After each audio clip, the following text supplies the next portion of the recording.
Distinguished Sanata Shehu Buba shi yake wakiltar kwamitin tsaro da bayanan sirri a majalisa ta ƙasa. Da Allah ga tambaya, matsalar tsaro a yankin nan da su Distinguished Sanata Shehu Buba suka zo ne ta fara ko kafin su zo akwai ta? Akwai ta ko? To da Allah zan yi tambaya. Tambayar da zan yi, a shekara 8 ɗin da kafin su matsalar nan mun yadda akwai ta tsaro a arewa. Dan Allah nan gurin wanda ya rike wannan kwamitin a majalisa ba tare da an yi browsing ba na bayanan sirri da tsaro a majalisa, dan Allah nan gurin wa zai faɗa mana sunansa?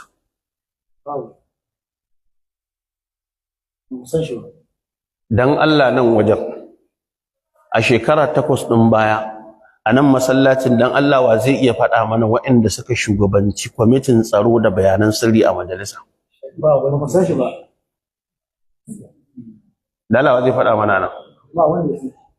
Amma yanzu shi ɗin da ya zo saboda namu ne, amanar da aka ɗora mai ya tsaya na yin dala dinnan gurin waye bai san sunansa ba. To wannan fa ita ce ɗabi'ar mutanenmu. Ran da aka ce maka ba namu bane a guri sai ka ji kowa ya shiru. Amma ran da aka ce maka namu ne a guri, to hankalinmu bai kwanta sai mun ga mun kayar da shi mun kai shi ƙasa.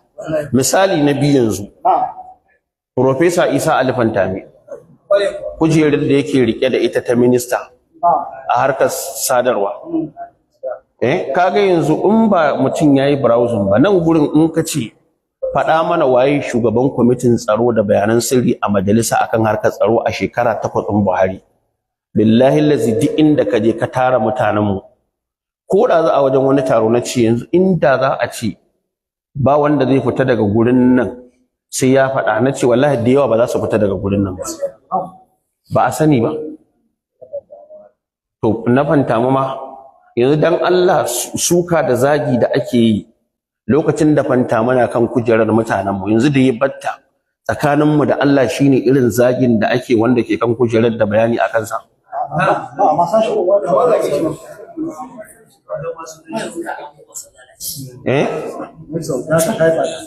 To haka Malam Nuhu Ribadu da ya zo yanzu yake shugabantar ofishin NSA National Security Advisor, mai ba shugaban ƙasa shawara kan harkar tsaro. To yana da kyau in kana da hankali ka gane me yasa wasu in sun zo ko sunansu ba a ji, me yasa wani in ya zo daga cikin mu in sunansa ya shahara, ka duba al'umman mu a yankin nan ka gani alkhairi take faɗa a kansa ko shari. To dan Allah ba cewa la in shakartum la azidannakum ba. Idan irin wannan mu'amala za mu ci gaba da yi ma Allah, yaushe ne yankin mu zai fita daga bala'in da yake ciki?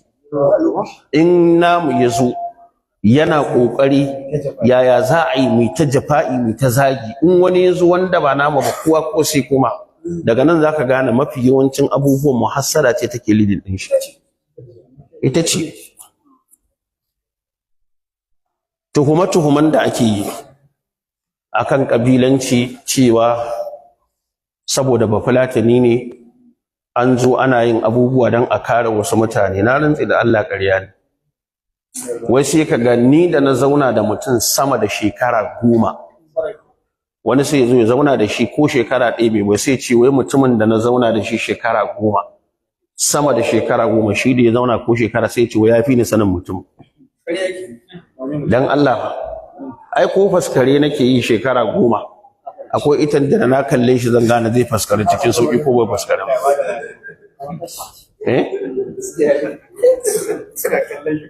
So ku gane yanzu da na ko maganan Distinguished Sanata Shehu Buba nake magana a kansa. Dalla dan wace jaha ne? A nan jihar Kaduna ba tana da sanatoci ba? Me yasa ban ɗauko wani sanata ba a wannan jihar ina magana a kai shi? Akwai sanatan da tun da ya hau wasu ma sun ci amfanin aikin da muka yi suka ci zaɓe. Tun da suka ci suka tafi, ba na rigima da su kuma ban alaƙa da su. Alaƙa ko ta waya babu tsakanina da su. To don ka gane ko da ake maganar 'yan siyasa mutum sai ya bugo maka waya ai alga ta malam ai hankali da an fara maka cewa 'yan siyasa kowa nake da alaka da shi. In kowa nake da alaka da shi me yasa na ji haka ban da alaka da kowa? Ba kowa nake da alaka da shi ba. So dole mu yadda cewa a ko ina ana samun mutanen kirki. Kuma a ko ina aya maka karanto Allah ya ce wa min ahlil kitabi man in ta'amanhu bi dinarin bi qintarin, a cikin su akwai wanda in ka dauki dukiya mai mugun yawa ka ba su Allah ya ce yu'addihi ilayka, yadda ka ba shi zai dawo maka da ita. Ba yahudi ba. Amma mu yanzu saboda rashin adalci mun riga mun yanki mun ce gaba duk cikin mu ba wani dan siyasa mutumin kirki, duk yan wuta ne. Mu kuma mu ne mutanen kirki. So ka gane ni yanzu ba sai ka hazzara na ba cewa wai ka bani shawara in yi taka dan ka fahimci na san abin da nake a yan siyasa ba kowa nake da alaka da shi ba. Sai mutumin da na jarraba shi na gwada shi yau da gobe ta jiriba ta sa na fahimce shi na gane cewa Allah ne da al'umma a gabansa, wanda na san cewa ba Allah ba al'umma a gabansa. Wasu ko sun san yadda nake ban fada da kai, ban rigima da kai, amma kullun ya amalu ala shakilati, kai harka ka in yi harkata.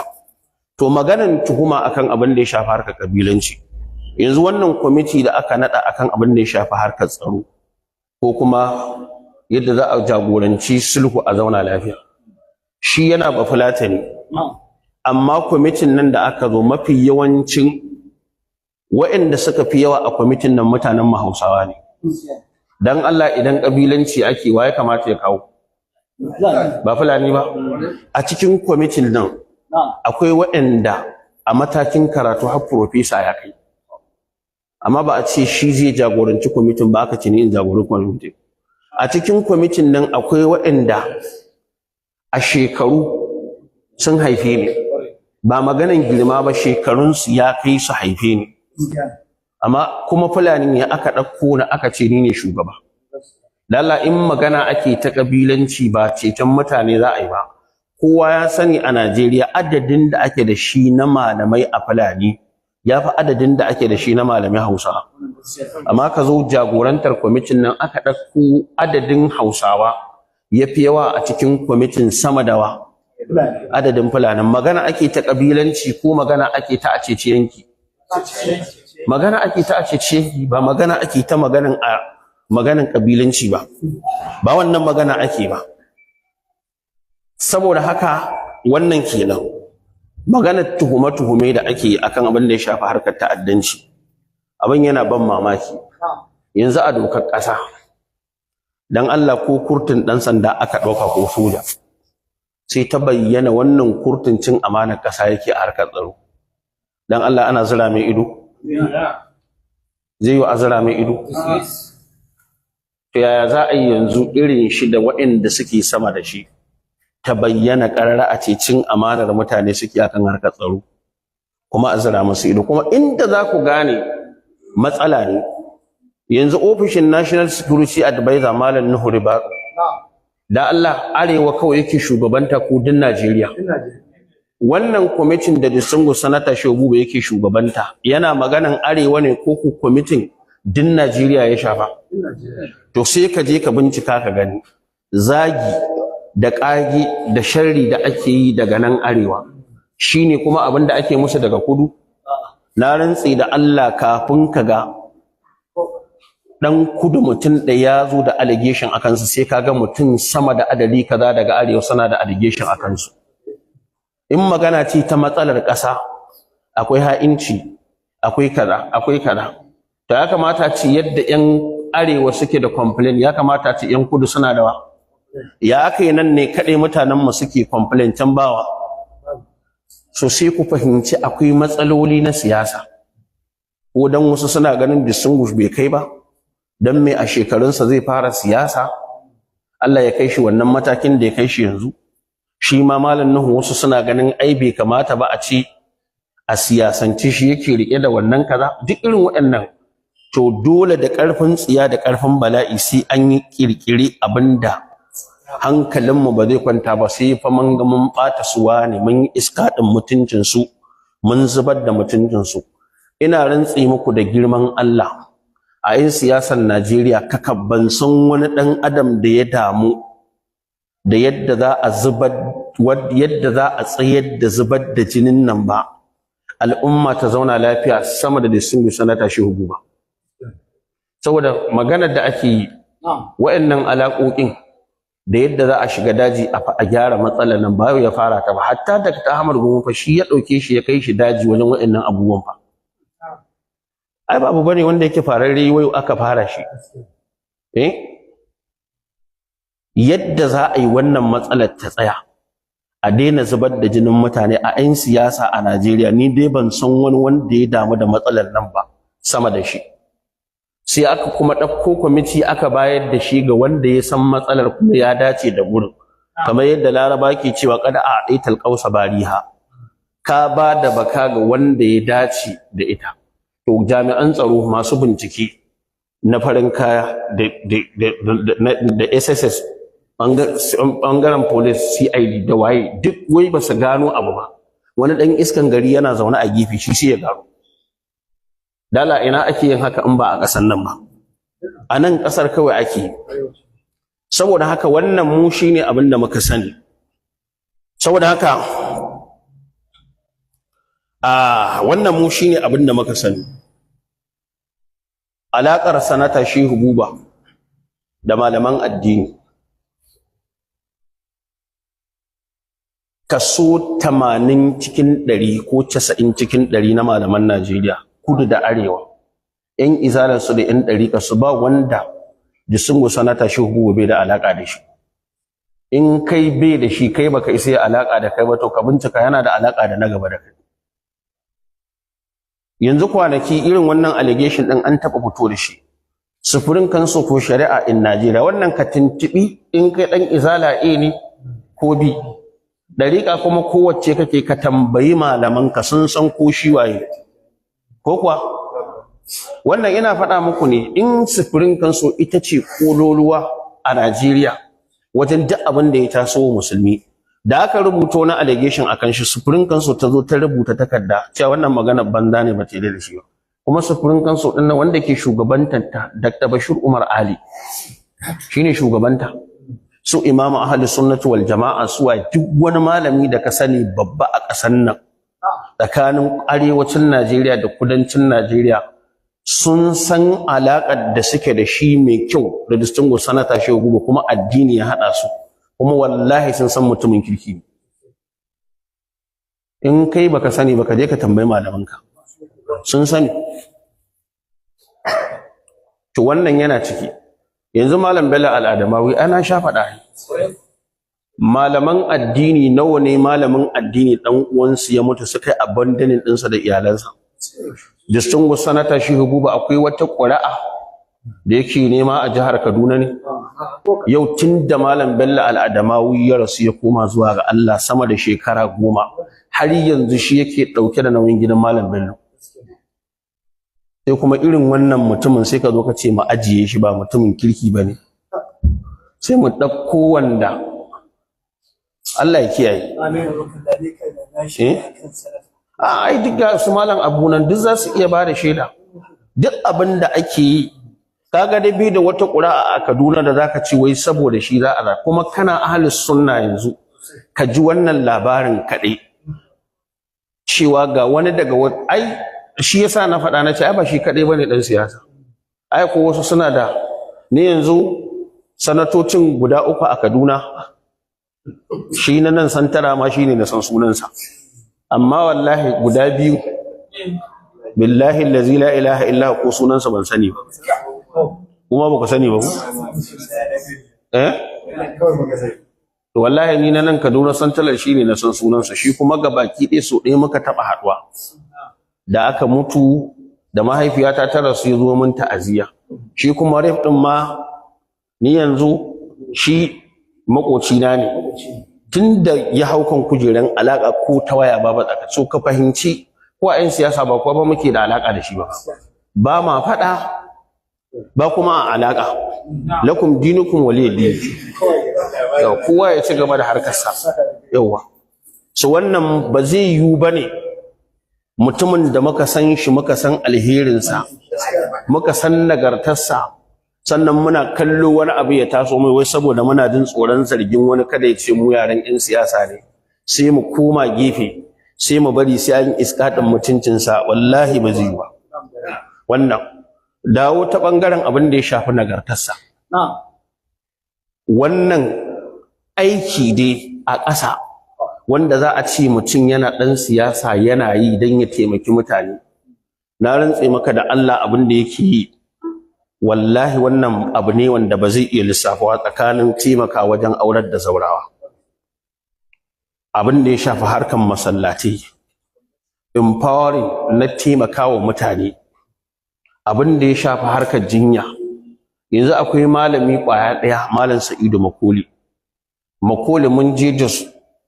malam Sa'idu Makoli ya ce rashin lafiya ya kama shi na ciwon siga ya ce wallahi yana zaune sai da ta kai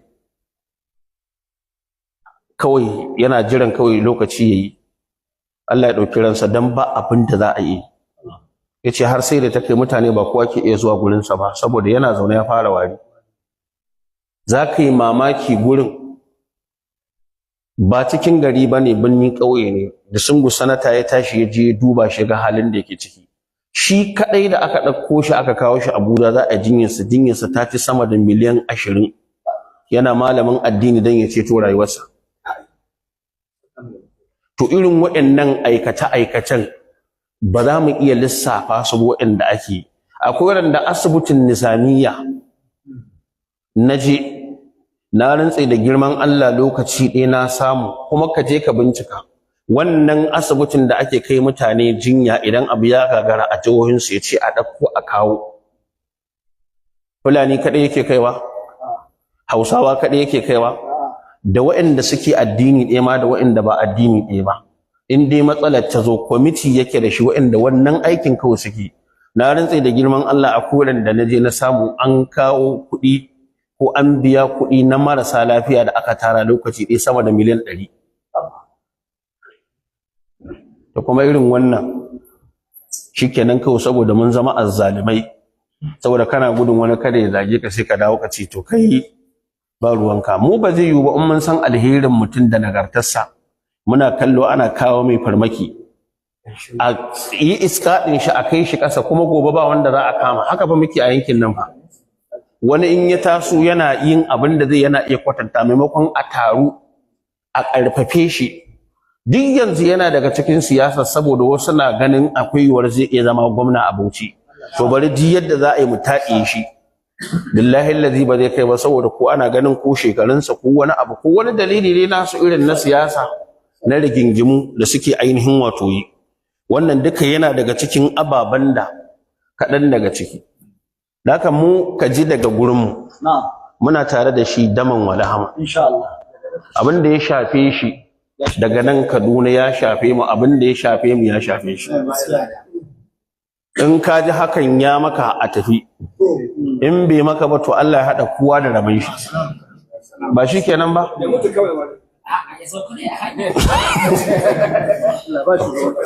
wadaka abu na ƙarshe da zan rufe wannan babu shi shine addu'a zan masa kuma zan yi tawassuli da abinda annabi ya ji wani ya roki Allah da shi yace na rantse da Allah ka roki Allah da abinda in an roke shi sai ya bar kuma sai ya amsa Allahumma inni as'aluka bi anna lakal hamdu la ilaha illa anta wahdaka la sharika laka al-mannan ya badi as-samawati wal ardi ya zal jalali wal ikram ya hayyu ya qayyum ya hayyu ya qayyum ya hayyu ya qayyum ya hayyu ya qayyum amin muna roƙon Allah ta'ala ya tsare mutuncin sa na tashi hukuba amin Allah ya tsare masa imanin sa amin Allah ya sa ya gama da duniya lafiya amin yadda ya damu da damuwa al'umma da addini Allah ka damu da lamarin sa waɗanda suke so su ga ya kunyata Allah kada ka kawo ran da makiya za su yi dariya a kansa wannan shine addu'ar da za mu ci gaba da yi kuma muna roƙon duk wanda saƙon mu ya kai mai ta wannan hanyar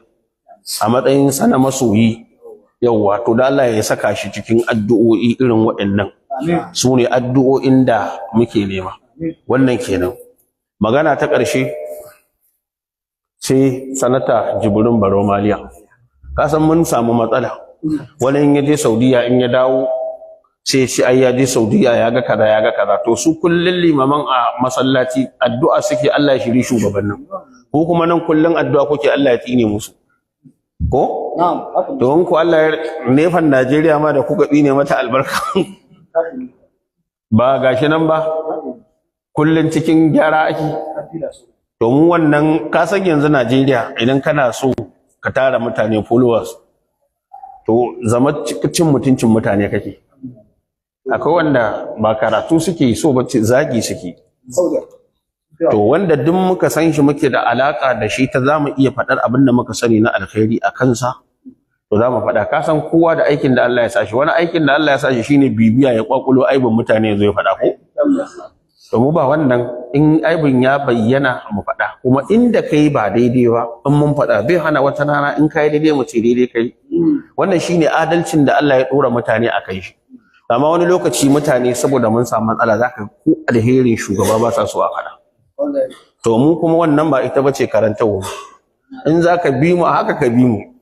Ka san akwai wanda yake ganin sauraron karatun ma alfarma ne ma. Da ka faɗi maganar da bata yi ba sai ce wallahi ya daina sauraron ka. To waye cutu? Allah ya sa mu dace.